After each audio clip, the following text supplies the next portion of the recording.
Carta de Campina Grande, na Serra da Borborema, na cidade que reivindica e vive o maior São João do mundo, ao lado das águas da açude de Bogocondó, sabia? Entre os dias 14 e 16 de julho de 2023, realizou-se na cidade de Campina Grande, na Paraíba, o 66º CONAD do Antissindicato Nacional, com o tema Na Reorganização da Classe, com inspiração nas lutas e culturas populares. Nesta região do Brasil, a mulher camponesa e sindicalista Margarida Alves, brutalmente assassinada por latifundiários, em um dos seus discursos aos trabalhadores e trabalhadoras do campo, nos lembrou com firmeza: é melhor morrer na luta do que morrer de fome. Orientados por essa memória e sentido de luta, e animados pelas cores da festa popular do São João do Nordeste, 64 delegadas, delegados e delegados, 212 observadoras e observadores de 68 seções sindicais e 10 convidados e convidados participaram da posse da nova diretoria eleita para o biênio 2023-2025. Atualizaram o plano de lutas deliberado no 41º Congresso e apreciaram e aprovaram a prestação de contas do Sindicato Nacional. No campus da Universidade Federal de Campina Grande, com a acolhida da seção sindical, a do FCG, e dos versos improvisados dos repentistas Ivanildo Vila Nova e Felipe Pereira, poetas da cultura popular paraibana, os 339 participantes do CONAD acompanharam a posse da nova diretoria, que tem como presidente o professor da UFMG, Gustavo Seferian, a professora da UNILA, Fran Rebelato, como secretária-geral, e a professora do Colégio de Aplicação da UFPA, Jennifer Webb, que assume o cargo de tesoureira, e mais 80 diretores, diretoras, que compõem as nossas 12 regionais do ANDI Sindicato Nacional. A presidenta Rivânia Moura, em seu discurso final de mandato, lembrou que a diretoria que fechou seu ciclo, depois de 2 anos e 8 meses, teve que enfrentar, no último período, a luta contra a política genocida de Bolsonaro, onde muitas de nós tombaram. A todas, todos que foram vítimas de uma política genocida e negacionista, nos comprometemos com uma vida inteira de luta. Ressaltamos que a diretoria do biênio 2020 a 2023 foi a primeira diretoria com paridade de gênero, o que significa uma conquista histórica do nosso sindicato. E na impossibilidade de retroceder, diante dessa conquista, tomou posse nesse CONAD a segunda diretoria com paridade de gênero. A fala do novo presidente do nosso sindicato fez um chamado a um lugar necessário que tem que ser ocupado por nossa entidade nesta ou em qualquer conjuntura, a unidade de ação. Sem desconsiderar a dureza do último processo eleitoral, todas as chapas que se apresentaram ao pleito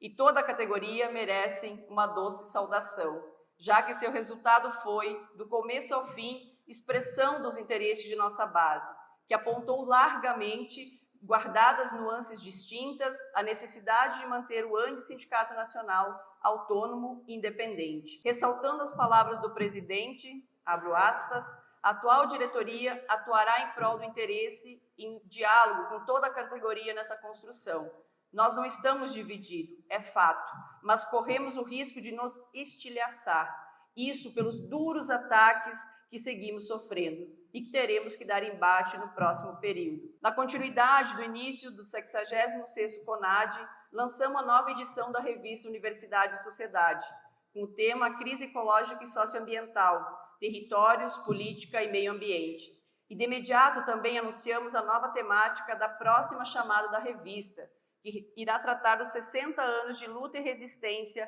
contra o golpe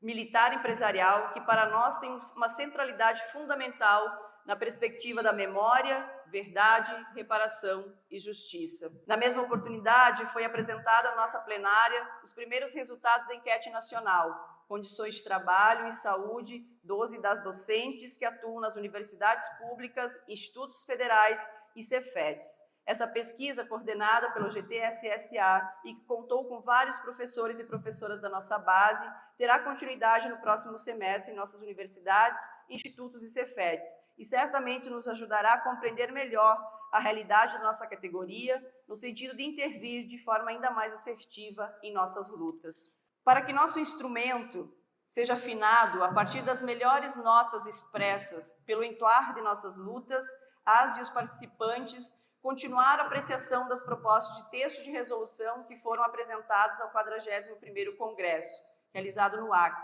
referente ao Plano Geral de Lutas. Com a aprovação desses textos, foi possível avançar nas políticas de comunicação e arte, com a aprovação do 7º Encontro de Comunicação e Arte, o 2º Festival de Arte e Cultura do Sindicato, que será realizado em São Luís do Maranhão, pois a arte respira a luta e a luta tem que respirar muito mais a arte. Na política de ciência e tecnologia, reforçamos a necessidade da defesa da ciência e tecnologia com financiamento público e adequado para atender aos interesses e necessidades da classe trabalhadora. Expressamos também o combate à lógica do produtivismo, que orienta a atuação da pós-graduação em especial. Já na política agrária, urbana e ambiental, alinhamos nossas lutas com as comunidades extrativistas e a construção do 22 de dezembro como Dia Nacional de Defesa da Amazônia, da luta socioambiental e pela terra nas universidades e institutos federais e Cefetes, bem como apontamos para o aguçamento dos debates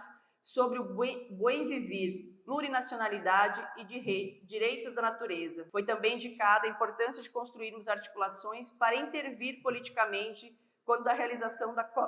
COP30, que ocorrerá em Belém do Pará em 2025. Importante aqui fazermos uma menção à parte, pois tivemos a oportunidade no espaço do 66º CONAD de conhecer o documentário Desmascarando o Marco Temporal, o Choclen e a Repercussão Geral, dirigido pelo cineasta militante Carlos Pronzato, o que veio ao encontro do apoio que antes tem empreendido às lutas dos povos indígenas brasileiros contra o marco temporal.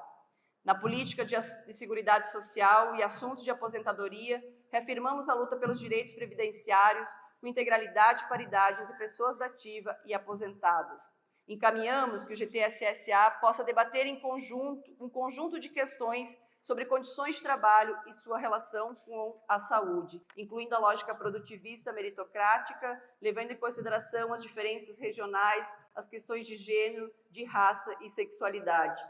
Seguimos afinando nosso instrumento e nosso método de construção pela base, quando atualizamos nosso plano de luta com os textos de resolução apreciados nos 8 grupos de trabalho e, posteriormente, em nossas plenárias. Expressamos, por meio das resoluções aprovadas, a necessidade de responsabilização de Eduardo Bolsonaro diante de seus ataques aos professores e professoras, ao mesmo tempo que reiteramos a realização de ações de valorização da nossa identidade enquanto trabalhadores e trabalhadoras da educação. Fascistas não passarão. Logo, recebidos pelas músicas dos artistas do chorinho, em nossas plenárias aprovamos a intensificação da luta contra o arcabouço fiscal, em unidade com o conjunto dos servidores públicos e demais movimentos sociais, sindicais e de juventudes. Considerando que essa política fiscal, agora com outra roupagem, ataca frontalmente a possibilidade de serviços de qualidade para a população brasileira e a garantia dos direitos historicamente conquistados por nossa classe. Isso também se estende para as lutas nos estados, onde nossas universidades estaduais, por certo, têm sido protagonistas nos enfrentamentos aos ataques aos direitos dos servidores públicos. Saudamos, com isso, os esforços empenhados pelas professoras e pelos professores das universidades estaduais que construíram importantes greves no último período, com destaque para a recente e combativa greve das 7 universidades estaduais do Paraná. Reafirmamos que a luta pela autonomia universitária é central nessa conjuntura. Por isso, é demanda urgente interferirmos no debate e exigência de nova legislação que acabe com a lista tríplice, garantindo eleições diretas, paritárias e que os processos de consulta democrática às nossas comunidades se iniciem e se encerrem nas universidades, nos institutos e Cefetes. Reiteramos ainda a construção unitária de luta por um aumento salarial adequado, considerando as perdas históricas e imediatas do conjunto dos servidores. As e os participantes também destacaram a luta pela revogação do novo ensino médio, que tem imposto aos nossos jovens uma educação alienante, excludente e, com isso, racista, machista, LGBTfóbica, e pela revogação do NEM já, por uma educação pública, laica, socialmente referenciada nos interesses da nossa juventude e por sua emancipação. Ao final dos nossos trabalhos, nossa categoria indicou, por aclamação, a sede do 67º CONAD, a cidade de Belo Horizonte, em Minas Gerais, onde seremos recebidos pela seção sindical do Cefet de Minas Gerais, Sindicefet, no estado onde o grande artista Milton Nascimento reivindicou em suas músicas: nada a temer, senão a correr de luta, nada a fazer, senão esquecer o medo,